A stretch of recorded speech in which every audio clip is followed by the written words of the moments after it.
আমি জানো তো প্রতিদিনই ভাবি আমি সকাল সকাল ঘুম থেকে উঠবো আর তাড়াতাড়ি করে সমস্ত কাজ করে নেব, যাতে আমি লাঞ্চটা টাইম মতো করতে পারি, মানে কম করে 2-2:30টার মধ্যে যেন আমি লাঞ্চ করতে পারি। তো আমি যদিও কোনো দিন তাড়াতাড়ি উঠে যাই, হয় আমি অনেক সময় তাড়াতাড়ি উঠে যাই, কিন্তু আমি যদি তাড়াতাড়ি উঠে যাই ফোনই ঘাঁটতে থাকি। কী জানি আমার এই অভ্যেসগুলো কখন যাবে। তো যার কারণে আমার অনেকটা বেলা হয়ে যায় কাজ করতে, আর আমি তো একটু ধীরু, খুব তাড়াতাড়ি কাজ করতে পারি না, আর যার কারণে আরও একটু দেরি হয়ে যায়। আর খেতে খেতে আমার প্রায় দিনই 3টে, 3:30, এমনকি 4টেও বেজে যায়। আর খিদেটা আমার অনেক সময় নষ্টই হয়ে যায়, আমার খেতেই ইচ্ছা করে না। তো আমার এই সমস্ত ব্যাড হ্যাবিটসে পুরো ভর্তি আমার মধ্যে, যেটা আমি প্রতিদিন ভাবি চেঞ্জ করব, কিন্তু আমি চেঞ্জ করে উঠতে পারি না।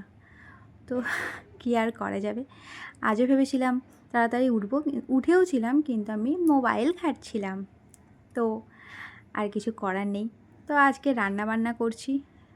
এখানে আমাদের আজকে মাংস আনা হয়নি, মাছ আনা হয়েছে, কারণ আমরা ফ্রাইডেতে মাংস খেয়েছিলাম বলে আজকে আর মাংস খেলাম না। আর টিফিন আমার আর বাবুর জন্য নিয়েছি লুচি আর ভাজা, এখানে নিয়েছি। তো আমি একটু খেয়ে নিচ্ছি। এখন কটা বাজে জানো? 11টা বাজে। আমি এখন টিফিন করছি। বাকি তাহলে তুমি ভাবো আমি লাঞ্চ কখন করব। আর আমাকে তো সব কাজ করতে হবে, ঘরের সমস্ত A to Z। আর আমার একটু পিঠপিড়ে ভাবও আছে, যার কারণেও আমার অনেক দেরি হয়ে যায়। তো যাই হোক, এখন আমি ভোজন করে নিচ্ছি, তারপরে রান্নাটা করব। আর এদিকে একটু মানে কোনাকাঞ্চি আজকে একটু পরিষ্কার করছিলাম, রোজ একটু একটু করে এক একটা জায়গা আমি পরিষ্কার করি।